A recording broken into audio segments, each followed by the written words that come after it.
आखिर क्यों कहा जा रहा है कि हरियाणा के परिवहन मंत्री अनिल विज के साथ भुंडी बन गई?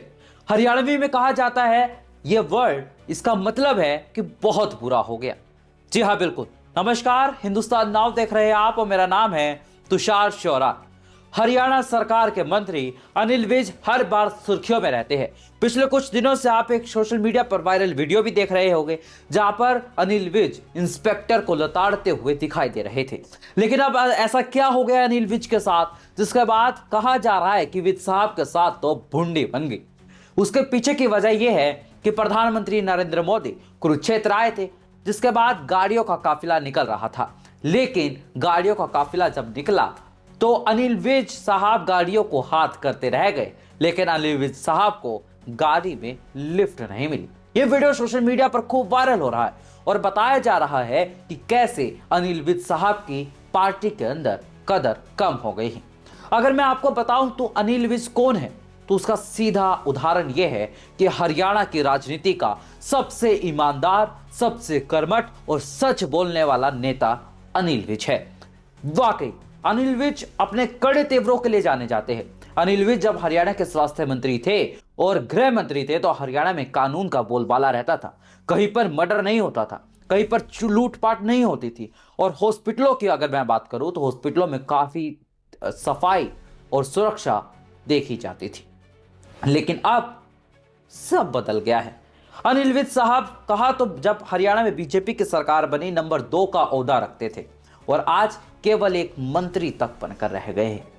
आखिर ये अनिल विज साहब का सफर एक नंबर 2 के पद से लेकर केवल एक मंत्री तक कैसे रह गया? पिछले कुछ दिनों में तो अनिल विज साहब ने ट्वीट भी कर दिया गया था और अपने ट्विटर अकाउंट से मिनिस्टर शब्द भी हटा लिया था, जिसके बाद उन्होंने कहा था कि मेरी पहचान मेरे नाम से है, मेरे मिनिस्टर होने से नहीं। अनिल विज साहब सोशल मीडिया पर खूब छाए रहते हैं। अनिल विज साहब की यही खूबी है कि वो अपने समर्थकों के बीच डटे रहते हैं, उनके हित की बात करते हैं। उन्हें कोई मतलब नहीं कि अगर कोई कांग्रेस का वोटर आकर उनसे काम करवाने की बात करता है तो विज साहब उनके काम भी करते हैं। वो कोई भेदभाव नहीं रखते। लेकिन बीजेपी में ऐसा क्या हो गया है कि अब अनिल विज साहब की कदर कम हो गई? आइए जरा इतिहास का पन्ना पलटते हैं। अनिल विज साहब 2014 में जब बीजेपी की सरकार बनी तो माना जा रहा था कि हरियाणा के मुख्यमंत्री बन सकते हैं। लेकिन बीजेपी आला कमान की पसंद मनोहर लाल खट्टर बने, जो पहली बार विधायक बने थे।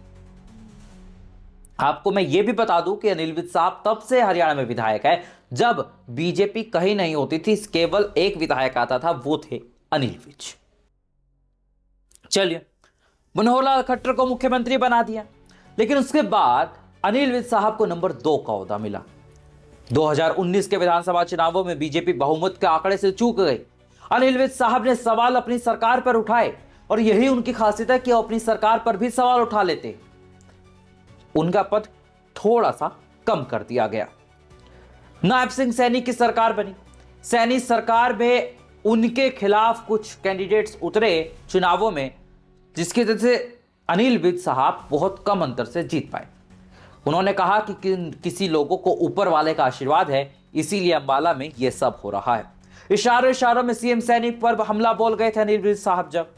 लेकिन अब ये क्या हो गया विज साहब के साथ? वो हाथ करते रह गए, विजुअल्स में साफ दिखाई देता है, लेकिन गाड़ी नहीं रुकती। और ट्रोलर्स को यह मौका मिल गया है वीडियो बनाकर इसे सोशल मीडिया पर उछालने का। हिंदुस्तान नाउ एक जिम्मेदार चैनल है। ये जो वीडियो वायरल हो रहा है, इस वीडियो के नेगेटिव मतलब ना निकालें। अनिल विज एक सर्वमान्य नेता है, सम्मानित व्यक्ति है। अनिल विज जैसे नेताओं की हरियाणा को जरूरत है, क्योंकि वो अपनी जनता को अपनी पार्टी से ऊपर रखते हैं। जो नेता अपनी पार्टी पर सवाल उठा सकता है, वो नेता जनता के हित के लिए हमेशा काम करता है। इसीलिए हिंदुस्तान नाउ का स्टैंड यही है कि ये वीडियो जो वायरल हो रहा है, अनिल विज साहब की मानहानि हो रही, वो बिल्कुल गलत है। अनिल विज साहब ये डिजर्व नहीं करते। अनिल विज साहब का ओहदा और भी बड़ा होना चाहिए। लेकिन कुछ दिल्ली से कनेक्शन वाले नेता अपनी गद्दी बचाने में कामयाब हो जाते हैं। कहते हैं जो चमचागिरी ज्यादा करता है, बटरिंग ज्यादा करता है, सियासत उसी की अच्छी चलती है और सच और कड़वे बोल बोलने वाले नेता ऐसे ही पीछे रह जाते हैं। आगे जो भी अपडेट होगा आपको बताएंगे। ऐसे ही देश और दुनिया की तमाम बड़ी खबरों के लिए हमारे साथ बने रहिए। हमारी इस आजाद और स्वतंत्र पत्रकारिता को समर्थन करने के लिए हमारे इस चैनल को शेयर कीजिए, सब्सक्राइब कीजिए और खास तौर पर इस वीडियो को शेयर जरूर कीजिए, क्योंकि विद साहब के यह अपमान सहा नहीं जा सकता है। धन्यवाद।